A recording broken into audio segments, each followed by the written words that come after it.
Sometimes, if you touch a metallic doorknob or any metallic object, you might experience a mild shock.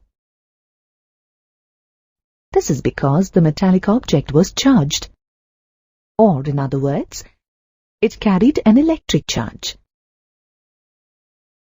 Objects that carry an electric charge are said to be electrically charged.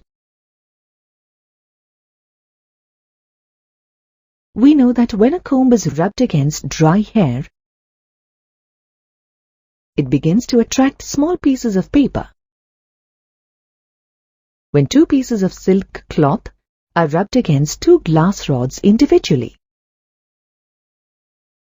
and the glass rods are kept beside each other, the glass rods repel each other.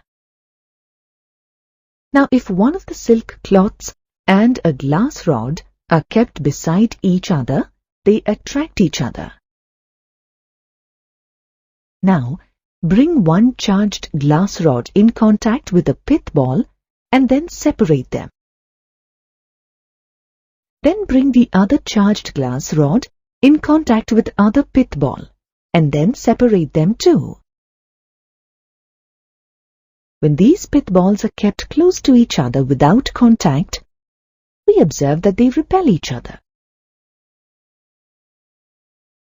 The physical quantity responsible for all these phenomena is known as electric charge.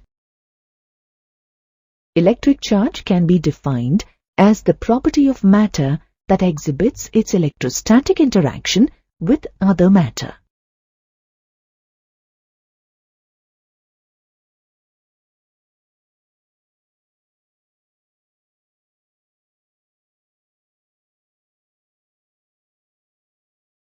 From previous examples, bodies like combs, glass rods, silk cloth pieces, pith balls, etc. are said to be electrified or are called charged bodies.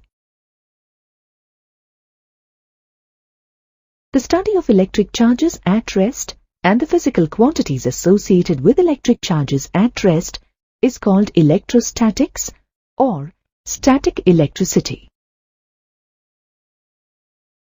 These experiments prove that a body can be charged by rubbing against another body or by simply bringing a charged body in contact with another uncharged or neutral body. When the glass rod and silk cloth were first rubbed, they get electrified. But when they are brought in contact again and separated, they lose their electrification or charge and are neutralized. In other words, the charge on them is nullified. Hence, we can conclude that one of them may be positively charged and the other negatively charged when they are rubbed against each other.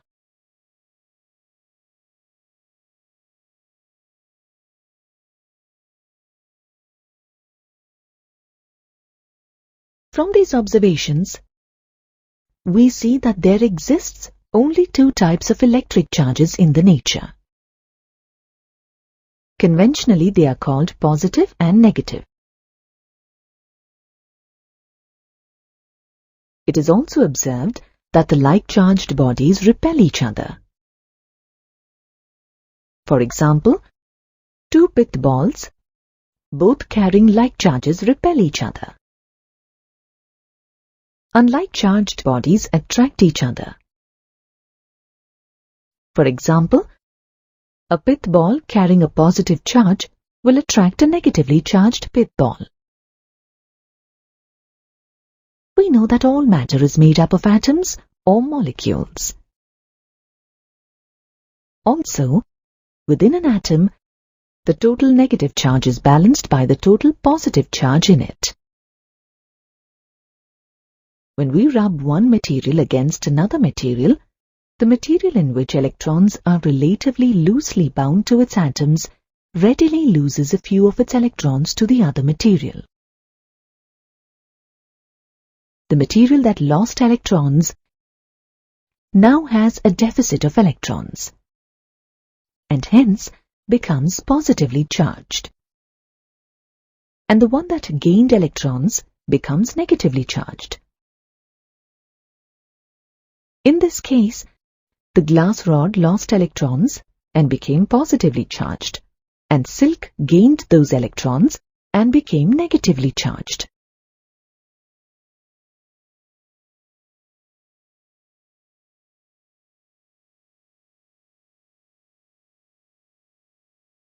To know whether a body has been charged, we use an instrument called a gold leaf electroscope.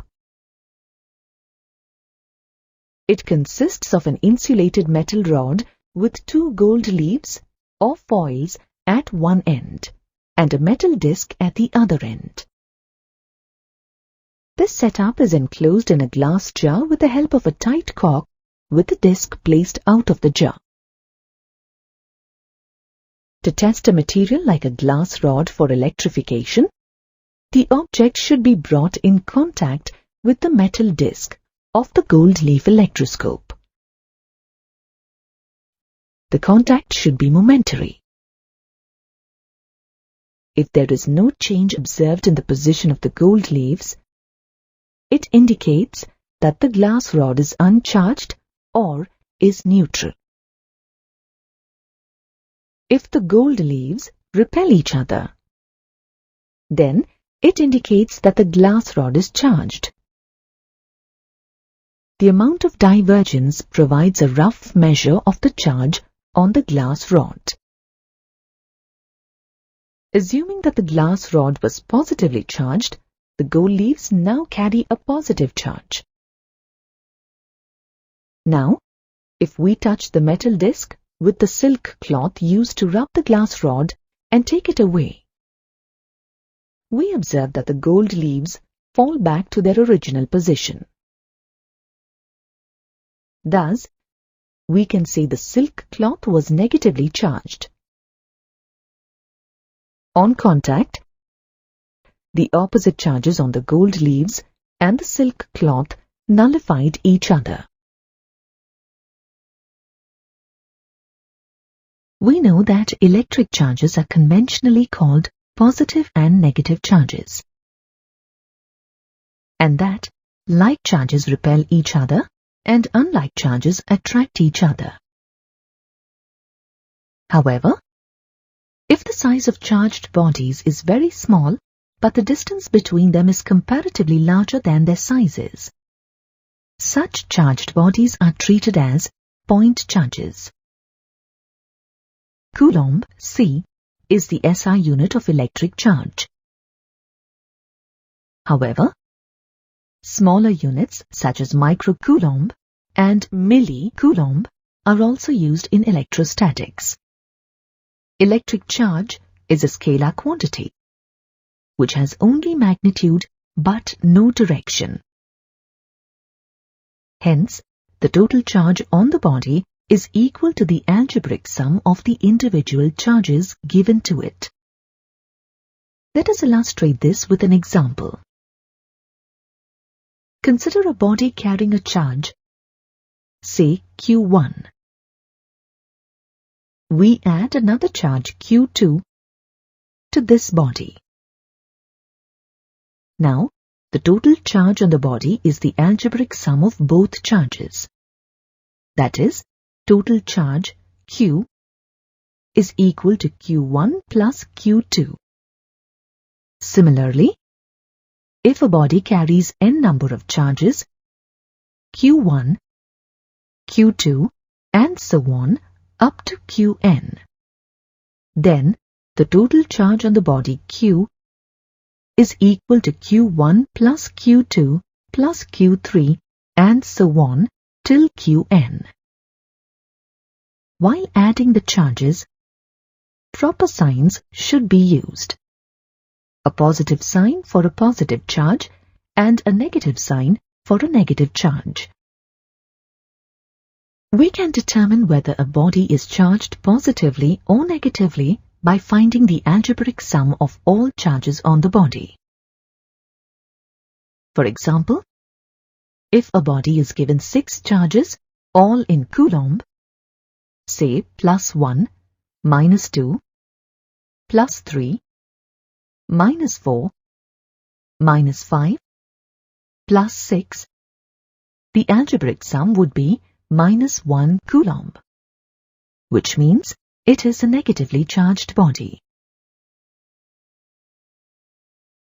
Another property of electric charges is that the total charge in an isolated system is always conserved.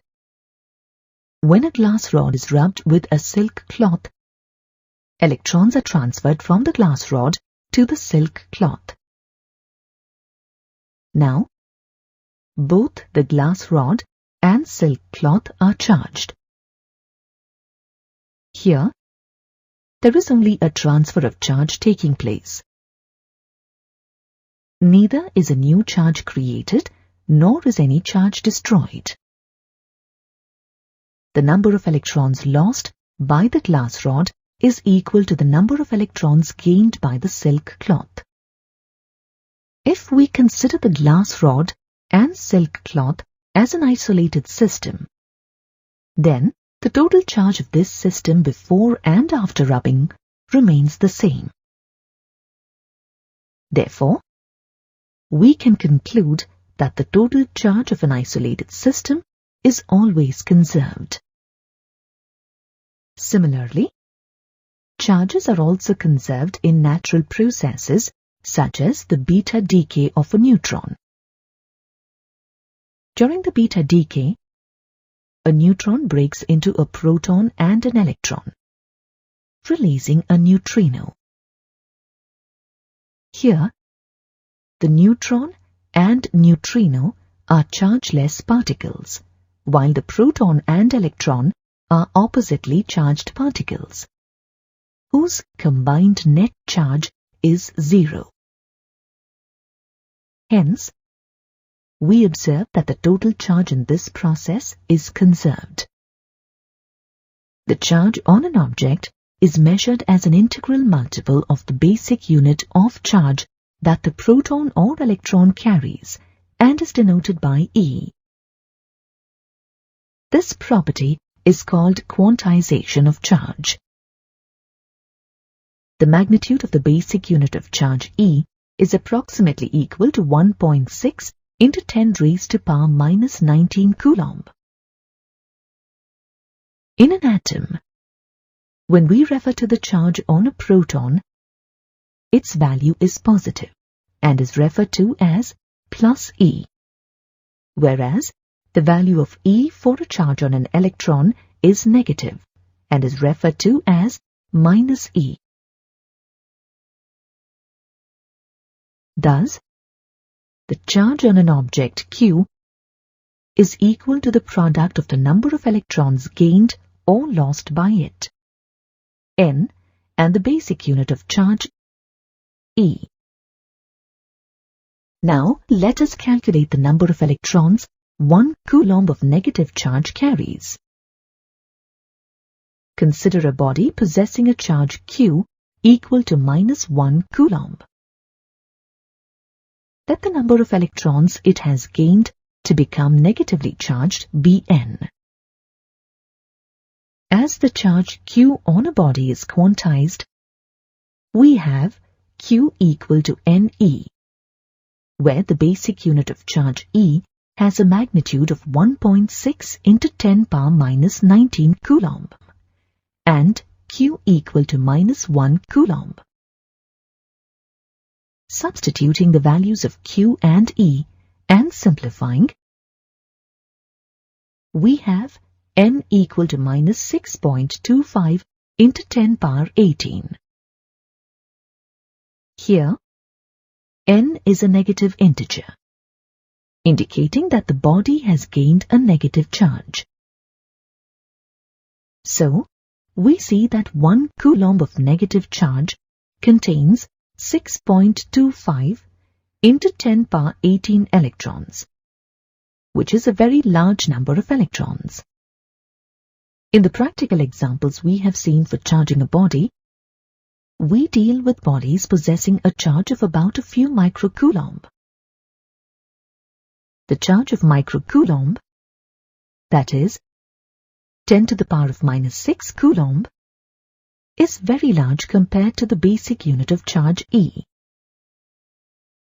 When such a microscopic level of charge is involved, the concept of quantization of charge can be ignored, since it has no practical significance, where we say the charge is always added or removed in integral multiples of the basic unit of the charge. Quantization of charge is significant only in the microscopic sense, when the charge possessed is due to a few hundred times the basic unit of charge E, or even less than that. Let us now learn about conductors and insulators. We know that atoms are the basic building blocks of all matter. In an atom, the protons and neutrons are the constituents of the nucleus, while the electrons revolve in orbits around the nucleus. For some materials, generally metals, the electrons in the outermost orbit are loosely bound to the nucleus, and these electrons are called free electrons. These electrons are relatively free to move around the material. Such materials with a large number of free electrons are called conductors, and as such, these materials readily allow the flow of electric current through them and cause very little resistance to the flow of electricity. Metals like copper, nickel, and the human body and earth, etc., are some conductors. Some materials have a very small number of free electrons, and hence offer very high resistance to the flow of electricity through them. Such materials are called insulators. Non-metals such as porcelain, plastic, glass, wood, and nylon are some of the best insulators. It is advisable to wear rubber footwear or gloves or stand on a wooden platform while handling electrical equipment, since they are insulators and protect us from the harmful effects of the electric current. In the absence of the gloves, any leakage in the current from the electrical equipment is transferred through the body to the earth, and this is known as grounding or earthing. In any household electric circuit, in the mains supply, we see 3 wires, namely live, neutral, and earth. Live and neutral wires carry the electric current, whereas the earth wire is used as a safety mechanism. All earth wires terminate in a thick metal plate buried deep in the earth. When a fault occurs, or the live wire touches the metallic body of an electric instrument, the charge immediately and safely flows into the earth because of the earth connection through the earth wire. This prevents damage to human life and property. There are 3 methods to charge a body, namely charging by friction, conduction, and induction. Let us first look at charging a body by friction. When 2 uncharged or neutral objects made of different materials, say a glass rod and a silk cloth, are rubbed against each other, both objects get electrified due to a transfer of charges. This process is called charging by friction. When rubbed, the glass rod loses a few electrons to the silk cloth. This deficit of electrons on the glass rod makes it positively charged, and the excess of electrons makes the silk cloth negatively charged. In this method, there is a transfer of electrons from one body to another. The material that gains electrons is negatively charged, and the one that loses electrons is positively charged. In this case, silk is negatively charged and glass rod is positively charged. Let us now look at how a body can be charged by conduction. If we momentarily touch the positively charged glass rod to an uncharged pith ball, the pith ball becomes positively charged too. This process of charging by bringing a charged body in contact with a neutral body is called charging by conduction. In this case, some electrons are transferred from the pith ball to the glass, and thus the glass becomes less positively charged by gaining the electrons. We observe that both bodies involved in this method of charging by conduction acquire the same type of charge once the process is complete. Let us illustrate this by a numerical example. Let us assume that initially glass has a deficit Ng of 200 electrons. Using the quantization of charge principle, that is, Q is equal to Ne, we see that the charge on the glass is Qg equal to plus 200 E.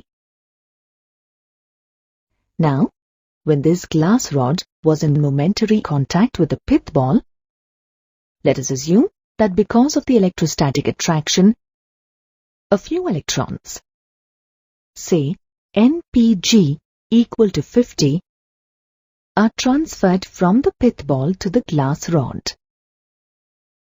Now, the pith ball has the deficit Np of 50 electrons, which implies that the charge on the pith ball Qp is equal to plus 50 E.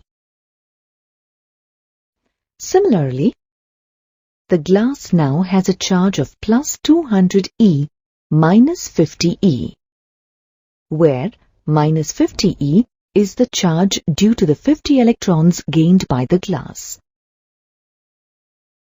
Therefore, the effective charge on the glass is plus 150 E. Hence, it has become less positively charged compared to its original state.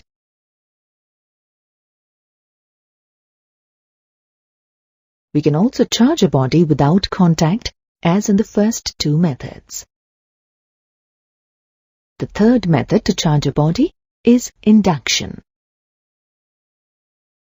When a charged object, A, is placed near an uncharged object, B, object A induces an unlike charge on the near side of B and a like charge on its far side.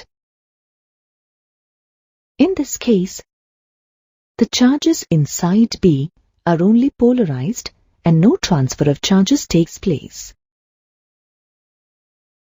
This process of polarization of the charge on an uncharged body, when a charged body is held close to it, is called induction of charge.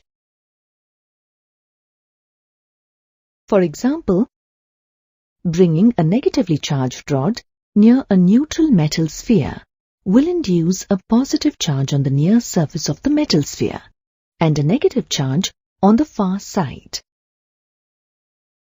When the negatively charged rod is brought near the metal sphere, a few free electrons in the metal sphere move away to the far side of the metal sphere due to repulsion, leaving a positive charge on the near side. This charge is temporary.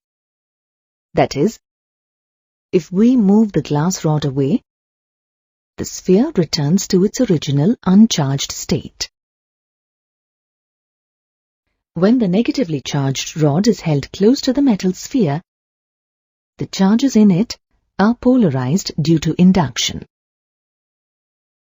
Now, if we earth the far side of the metal sphere using a conducting wire, the electrons on the far side of the metal sphere flow into the earth. However, the positive charges on the near side of the metal sphere are held at rest by the negatively charged rod. Now, if we take away the glass rod from the sphere, the positive charge on the metal sphere distributes uniformly across the sphere. In this way, we can retain the charge on the metal sphere. In the method of charging by induction, we observe that the induced charge is always equal to the inducing charge for a conductor.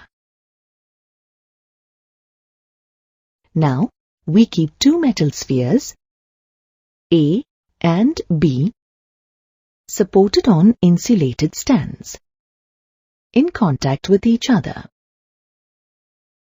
When we bring a positively charged glass rod near sphere A, negative charges accumulate on its near side, and positive charges accumulate on the far side of sphere B, according to the principles of attraction and repulsion respectively. Now, separate the spheres by a very small distance, keeping the charged glass rod near them. There will be a force of attraction between A and B. Then, if we move away the glass rod, sphere A will retain the negative charge, and sphere B will retain the positive charge. We observe that the excess charge on the metal spheres distributes uniformly later. Coulomb's law, stated by Charles Coulomb, a French physicist, to find the electrostatic force of attraction and repulsion between two charged particles. This law was defined after an extensive study of force between the charges using a torsion balance. A torsion balance has an insulating rod with a metal-coated ball at one end and a balancing sphere at the other. This rod is suspended with the help of a suspension fiber. The graded circular scale gives a measure of the displacement of the sphere due to repulsion. Another static sphere, which is identical in size to the metal-coated ball, is placed at the zero mark. A micrometer screw at the top helps adjust the distance between the free and rotating spheres. The static sphere is first given a charge Q by bringing a charged object in contact with it. Then, the rotating sphere is brought in contact with the static sphere using the micrometer screw. Due to conduction, the charged static sphere now loses half of its charge, that is, Q by 2 to the other sphere. This happens because the two metal spheres are identical in size. Now, both the spheres are identically charged, with a charge of Q by 2 each. They start repelling each other since like charges repel. The measure of repulsion is the amount of deflection or the angle through which the sphere attached to the rod is displaced. The static sphere is now discharged by grounding. To recharge the static sphere, the rotating sphere is brought in contact with the static sphere using the micrometer screw. Again, due to conduction, the spheres now have a charge Q by 4 each. As both the spheres are identically charged, they repel each other. However, the angle of deflection observed is lesser than the previous observation for charge Q by 2 on each sphere. Therefore, it can be concluded that as the charge on the spheres decreases, the force of repulsion between them also decreases. From these experiments with charged spheres at constant distances, it was concluded that the electrostatic force between two charges is directly proportional to the product of the charges. If the charges are Q1 and Q2, then electrostatic force F between them is proportional to Q1 into Q2. Let this be equation 1. Now, keeping the charge on each sphere constant, if the distance between the charged spheres is varied using the micrometer screw, the angle of deflection is found to be inversely proportional to the square of the distance r between the charges. Since the force of repulsion is proportional to the angle of deflection, we can say that the electrostatic force F between the charges Q1 and Q2 is inversely proportional to the square of the distance r between the charges. Let this be equation 2. Thus, according to Coulomb's law, the electrostatic force between two charges is directly proportional to the product of the charges and inversely proportional to the square of the distance between the charges. Hence, the electrostatic force F between charges Q1 and Q2 separated by a distance r is proportional to Q1 Q2 by r square. Let this be equation 3. A constant of proportionality K is used to get the equation F is equal to K Q1 Q2 by r square. Let this be equation 4. If the charges are separated in free space, that is, air or vacuum, the value of the constant K is equal to 1 by 4 pi epsilon naught, where epsilon naught is called permittivity of free space. Thus, the electrostatic force F is equal to 1 by 4 pi epsilon naught Q1 Q2 by r square. In SI units, the value of the proportionality constant K is approximately equal to 9 into 10 power 9 Newton meter square per Coulomb square, and the value of epsilon naught is equal to 8.85 into 10 power minus 12 Coulomb square per Newton meter square. Hence, F is equal to 9 into 10 power 9 into Q1 Q2 by r square. Using Coulomb's law, a unit charge can be defined as one that experiences an electrostatic force of 9 into 10 power 9 Newton when placed at a distance of 1 meter from another unit charge in free space. Let us now study Coulomb's law in vector form. Let the charges Q1 and Q2 be at positions specified by the position vectors R1 and R2 with respect to the origin O. The vector R21 is equal to R2 minus R1 joins Q1 and Q2. The force on Q1 due to Q2 is F12.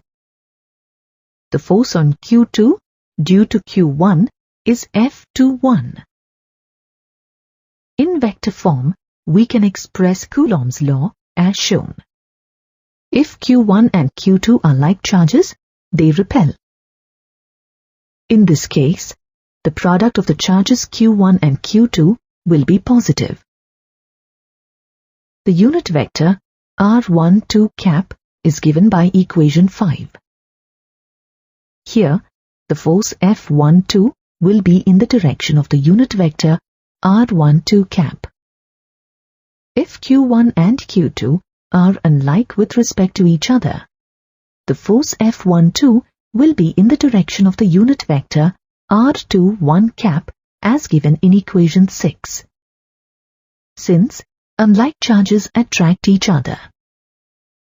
In this case, the product of the charges Q1 and Q2 will be negative. The unit vector R21 cap is given by equation 7. According to Newton's third law, Q2 experiences an equal and opposite electrostatic force to the one experienced by Q1.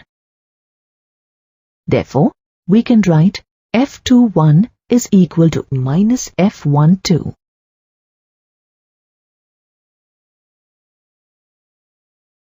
Let us now consider a system of charges Q1, Q2, Q3 and so on till Qn, as shown in the figure with position vectors R1, R2, R3 till Rn with respect to the origin O.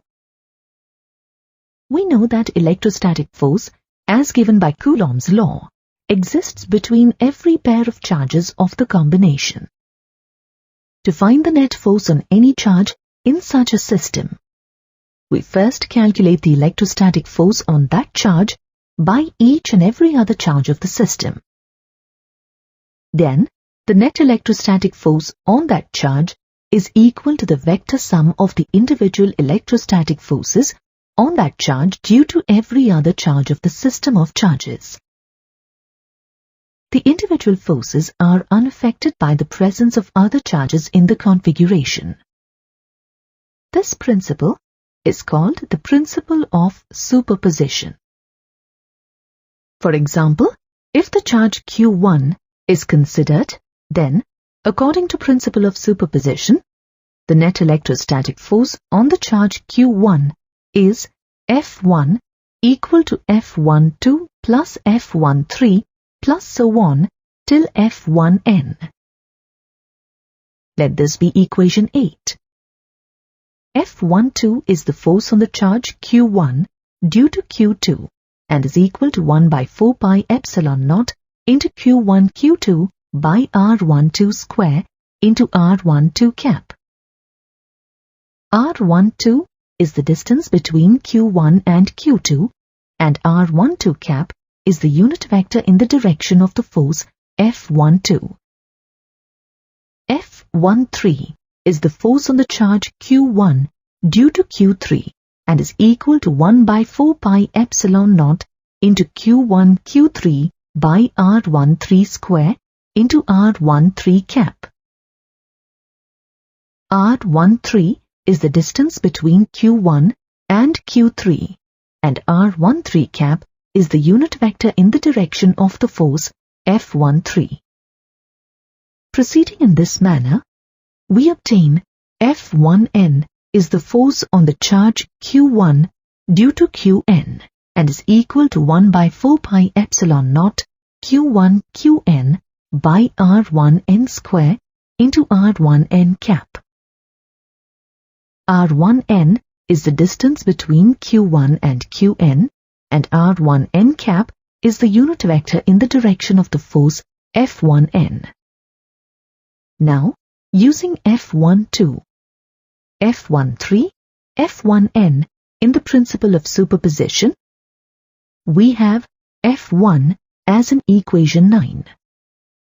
Thus, net electrostatic force on Q1 is F1 is equal to 1 by 4 pi epsilon naught into Q1 into sigma I equal to 2 to nqi by R1i square into R1i cap.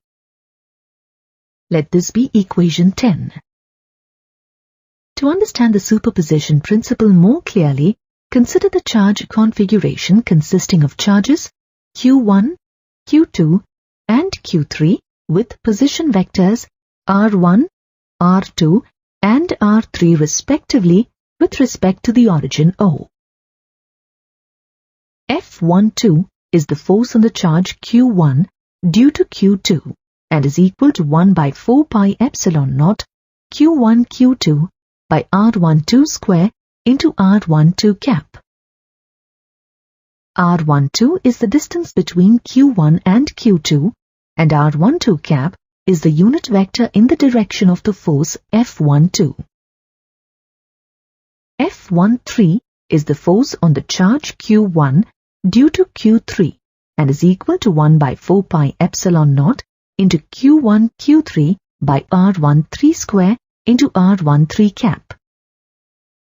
R13 is the distance between Q1 and Q3, and R13 cap is the unit vector in the direction of the force F13. To find the net force F1 on Q1 due to the other charges in the system, we should apply the principle of superposition. That is, we should have F1 is equal to F12 plus F13 vectorially. This we can do by using parallelogram law of vectors as shown. Then the direction of F1 will be along the direction of the diagonal of that parallelogram. The magnitude of F1 will be equal to root over F12 square plus F13 square plus 2F12 F13 cos theta, where theta is the angle between F12 and F13. By knowing the values of the parameters involved, the net force F1 on Q1 can be calculated.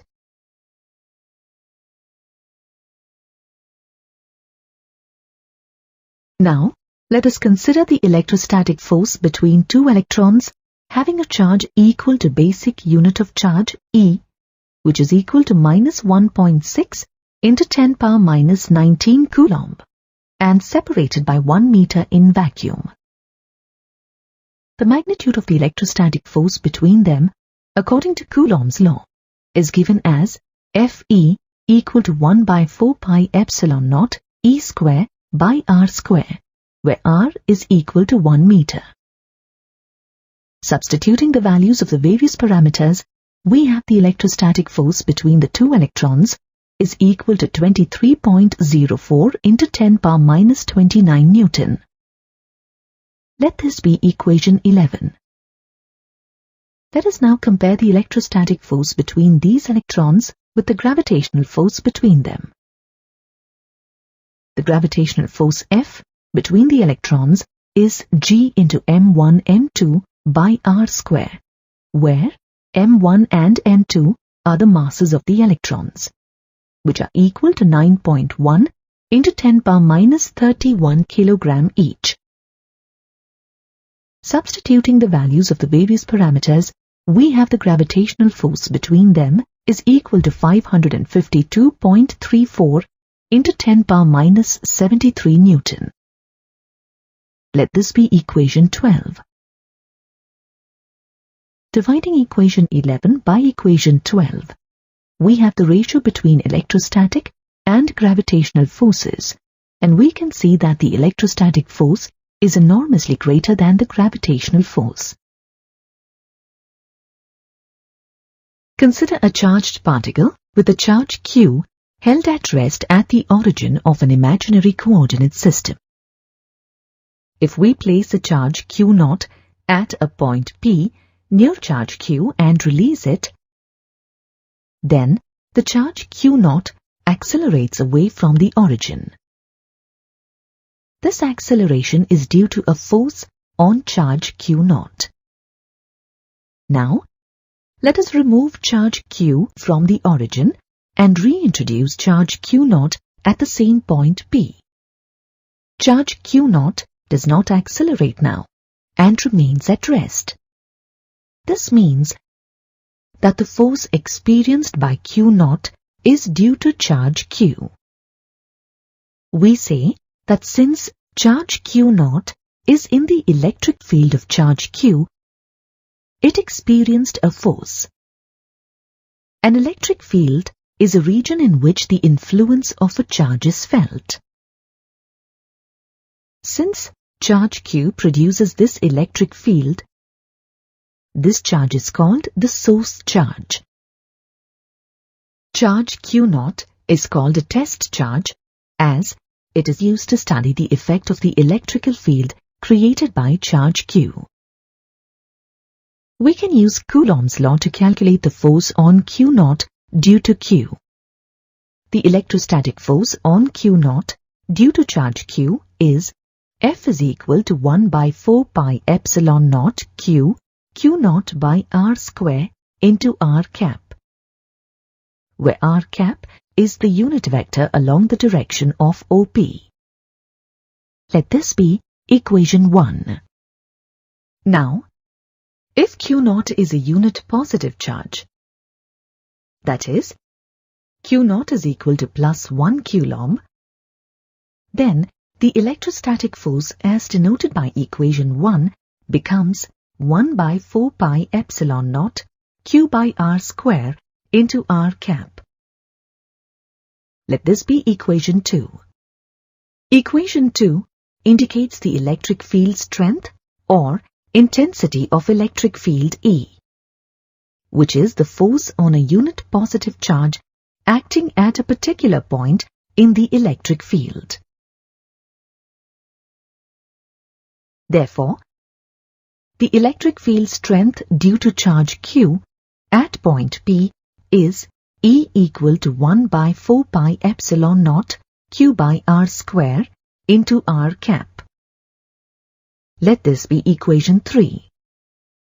Electric field strength E is a vector quantity pointing in the direction of the force on a unit positive charge at a point in the electric field. In SI, it is measured in Newton per Coulomb or volt per meter.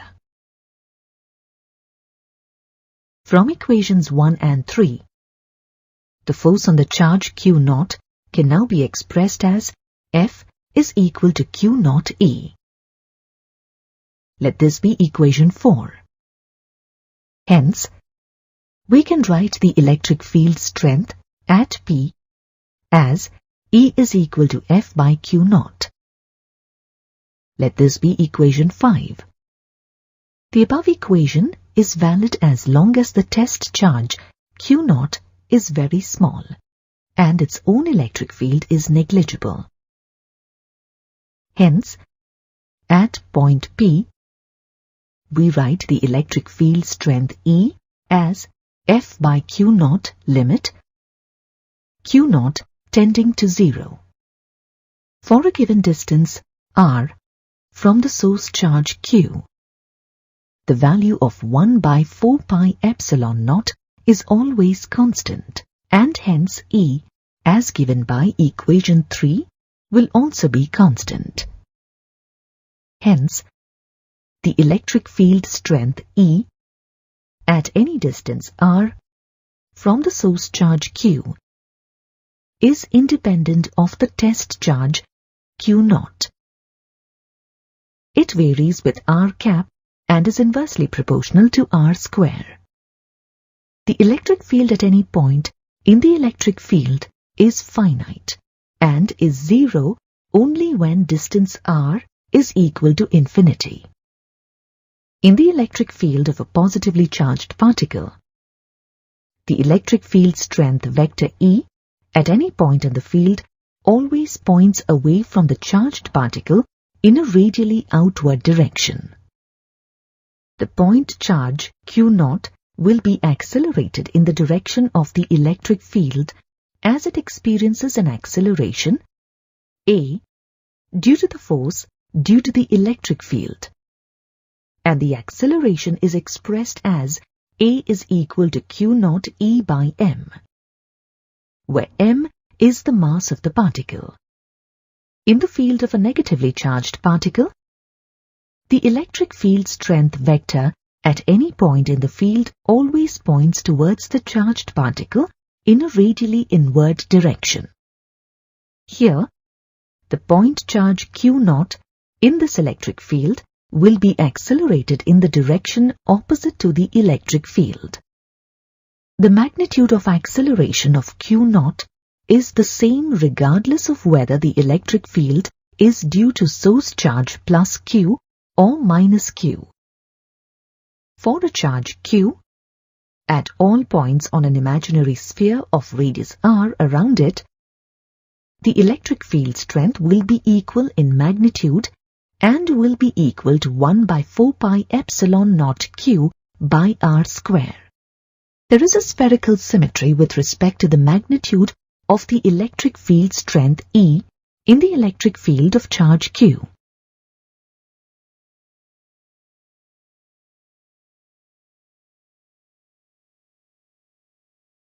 Consider a region consisting of point charges Q1, Q2, Q3, Q4, and so on in air, or a vacuum with position vectors r1, r2, r3, and so on relative to the origin O.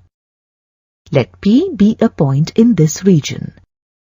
The net electric field strength E at point P is the superposition of all the electric field strengths E1, E2, E3, E4, and so on due to the individual charges. The net electric field strength E at point P will be equal to the vector sum of all the electric field strengths E1, E2, E3, E4, and so on. Then, E is equal to 1 by 4 pi epsilon naught into Q1 by R1 P square into R1 P cap plus Q2 by R2 P square into R2 P cap plus Q3 by R3 P square into R3 P cap, and so on. Here, R1P is the distance from Q1 to P, and R1P cap is the unit vector in the direction of Q1 to P. R2P is the distance from Q2 to P, and R2P cap is the unit vector in the direction of Q2 to P, and so on. The net electric field strength E can now be written as 1 by 4 pi epsilon naught sigma I1 to N Qi by RIP square into RIP cap, where RIP cap is the unit vector in the direction of the net electric field strength E. Consider a situation where charge Q is accelerating. Then, it produces electromagnetic waves, which propagate at the speed of light. Here, Q0 is also accelerating in the electric field of Q, and there will be a force on Q0 due to the electric field of Q. This force on Q0 due to Q is actually caused by the electromagnetic waves generated by the accelerating charge Q, and which travel from Q to Q0 at the speed of light. Thus, an accelerating charged particle is a source of electromagnetic waves. For example, electric current applied to a solenoid creates an electromagnetic field around it. Consider a region consisting point charges Q1, Q2, Q3, and so on in air or in vacuum, with position vectors R1, R2, R3, and so on relative to the origin O. Let P be a point in this region. The net electric field strength E at the point P is the superposition of all the electric field strengths E1, E2, E3, and so on due to the individual charges Q1, Q2, Q3, and so on respectively. Now, R1P is the distance from Q1 to P, and R1P cap is the unit vector in the direction of Q1 to P. R2P is the distance from Q2 to P, and R2P cap is the unit vector in the direction of Q2 to P. R3P is the distance from Q3 to P, and R3P cap is the unit vector in the direction of Q3 to P.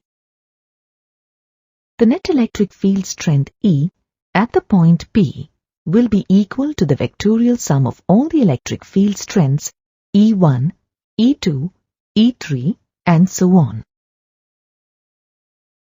Therefore, E is equal to 1 by 4 pi epsilon naught into Q1 by R1 P square into R1 P cap plus Q2 by R2 P square into R2p cap plus Q3 by R3p square into R3p cap, and so on.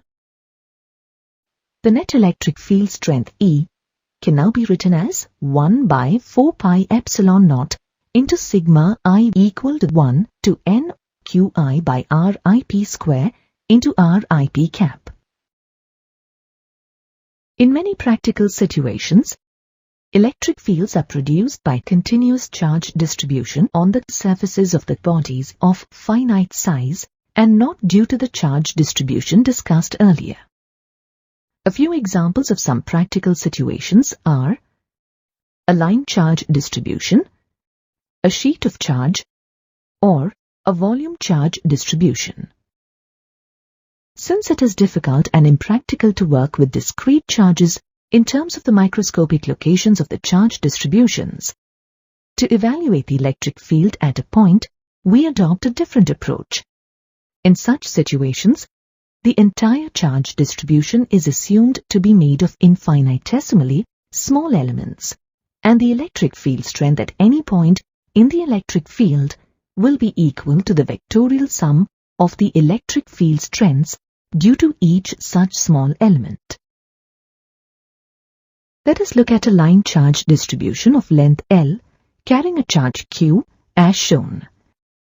If we consider a small element of such a charge distribution having a charge delta Q and of length delta L, the linear charge density lambda of such an element is equal to delta Q by delta L, since it is the charge per unit length.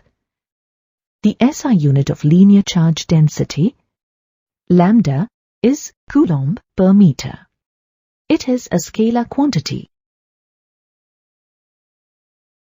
If a line charge distribution is carrying a non-uniformly distributed charge, then its linear charge density, lambda, for an individual element is equal to delta Q by delta L. If a conductor of length L is carrying a uniformly distributed charge Q, then its linear charge density, lambda, is equal to Q by L.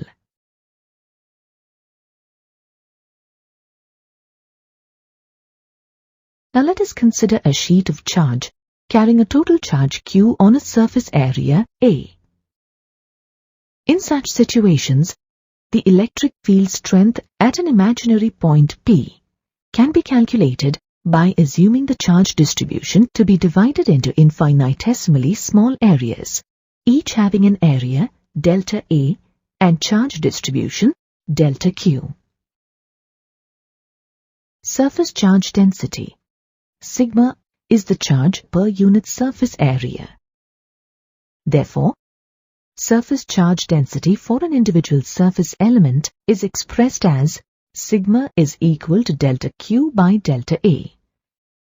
It is a scalar quantity measured in Coulomb per meter square in SI unit. If charges are non-uniformly distributed, surface charge density for an individual surface element is expressed as sigma is equal to delta Q by delta A. If the charges are uniformly distributed over the surface, then the surface charge density, sigma, is equal to Q by A. Now let us consider a volume charge distribution. Consider a volume V carrying a charge Q.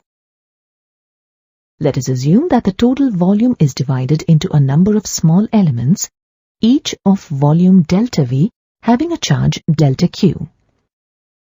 Then, volume charge density, or charge density, ρ, of such a volume charge distribution is defined as the charge per unit volume. Thus, ρ is equal to delta Q by delta V and is measured in Coulomb per meter cube in SI unit. It is a scalar quantity. If charges are not uniformly distributed, the charge density ρ for an individual volume element is equal to delta Q by delta V. If the charges are uniformly distributed, the volume charge density of the conductor is expressed as ρ is equal to Q by V. Now, consider the small volume element, delta V, of charge distribution carrying a charge delta Q. We know that the charge density ρ is equal to delta Q by delta V. Thus, charge on the volume element is then delta Q equal to ρ delta V.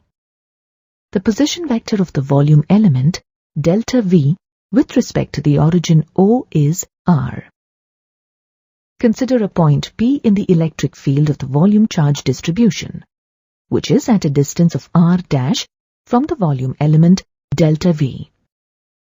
The electric field strength at point P due to the volume element is delta E is equal to 1 by 4 pi epsilon naught delta Q by R' square into R' cap, where R' cap is the unit vector in the direction of the straight line from the volume element towards the point P. This can be written as delta E equal to 1 by 4 pi epsilon naught into ρ delta V by R' square into R' cap. Now, the electric field strength E at P due to the total volume charge distribution is equal to the vectorial sum of the electric field strengths due to all individual volume elements. However, this is impractical as there would be many infinitesimal volume elements at varying distances from the point P.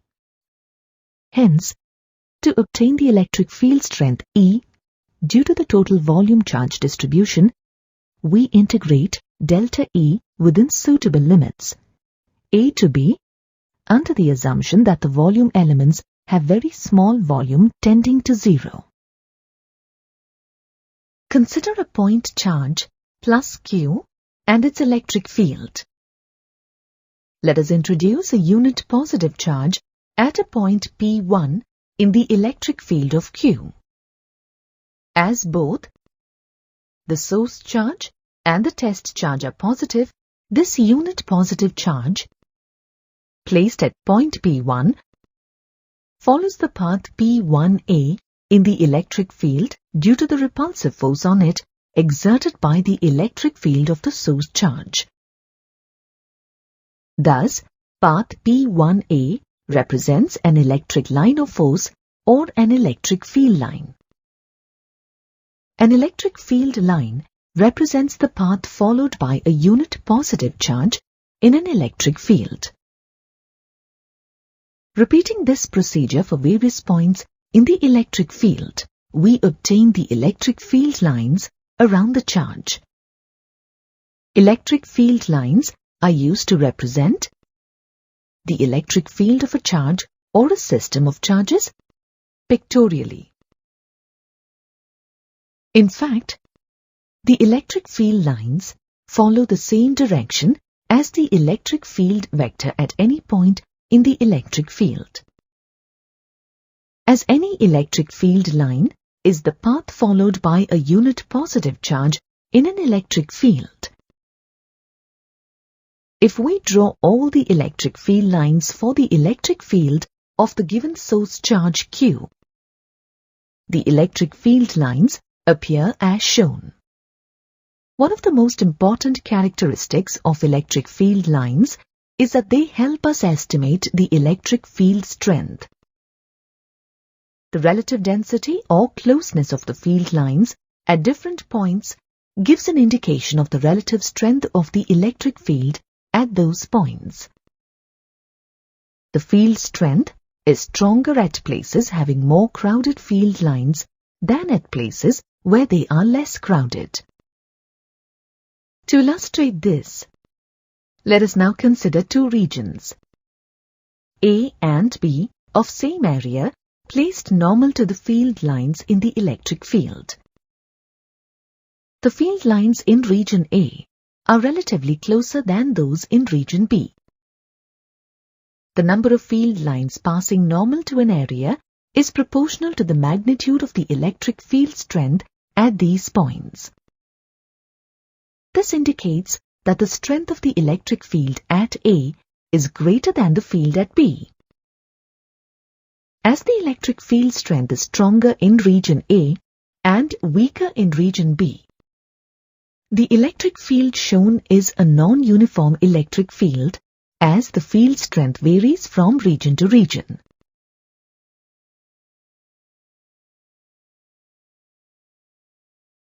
To understand the dependence of field lines on area, let us understand the relation between the area of the element and the solid angle created. For this, first let us understand the term solid angle.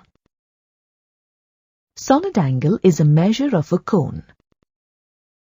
When the intersection of a cone with a sphere of radius r is considered, the solid angle delta omega subtended by the area element is defined as delta S by r square, where delta S is the area on the sphere, which is the area element cut out by the cone.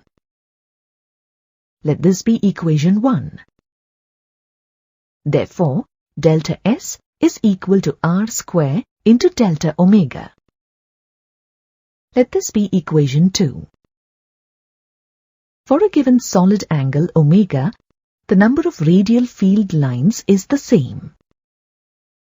At two different points, say x and y, in the electric field, which are at distances r1 and r2 from the charge, we observe that the area of the elements subtending the same solid angle delta omega will be delta S1 equal to delta omega into r1 square at x and delta S2 equal to delta omega into r2 square at y respectively. The number of field lines, say n, passing normal to delta S1 and delta S2 is also the same. The number of field lines passing normal to a unit area is equal to the electric field strength E. Therefore, the electric field strength E1 at x will be equal to number of field lines per unit area at x, which is equal to n by delta S1 or n by r1 squared into delta omega, using the value of delta S1. Let this be equation 3. Similarly, electric field strength E2 at y is equal to n by delta S2 equal to n by r2 squared into delta omega. Let this be equation 4. If we divide equations 3 and 4, we see that the ratio of the electric field strengths at x and y is equal to r2 square by r1 square. Hence, we can conclude that the electric field strength due to a point charge varies inversely to the square of the distance from the charge.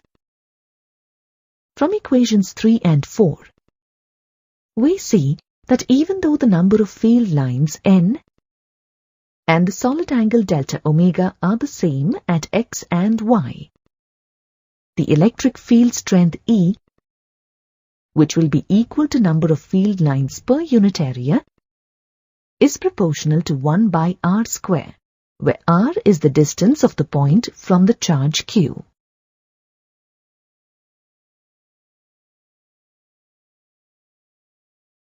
Earlier, you have learnt that the electric field strength vector of a positive charge, say plus q, always points in a radially outward direction, and the electric field strength vector for a negative charge, say minus q, points in a radially inward direction.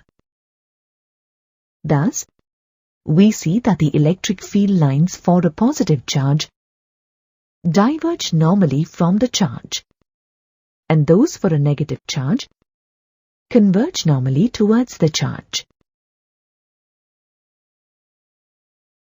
Let us now visualize the electric field lines for a system of two positive charges, say plus q each. From the field lines, we can see a very clear picture of the repulsion existing between the system of charges shown. The electric field lines also help us in visualizing the electric field of a dipole consisting of charges plus Q and minus Q. We observe that the electric field lines for an electric dipole are continuous lines extending from the positive charge to the negative charge. From the field lines, we see very clearly the force of attraction existing between the system of charges in the dipole. Thus, we see that the field lines convey a very clear picture of the nature of the electrostatic forces existing in any system of charges. From these examples of various charge configurations, we observe the following properties of electric field lines. The tangent drawn to an electric field line at a point in the electric field gives the direction of the electric field strength E at that point. The direction of the tangent at a point indicates the direction of the force on a unit positive charge at that point, and hence it gives the direction of the electric field strength at that point. For the electric field created by a system of positive and negative charges, the field lines begin at the positive charge and end at the negative charge, since the field lines diverge normally from a positive charge and converge normally at the negative charge.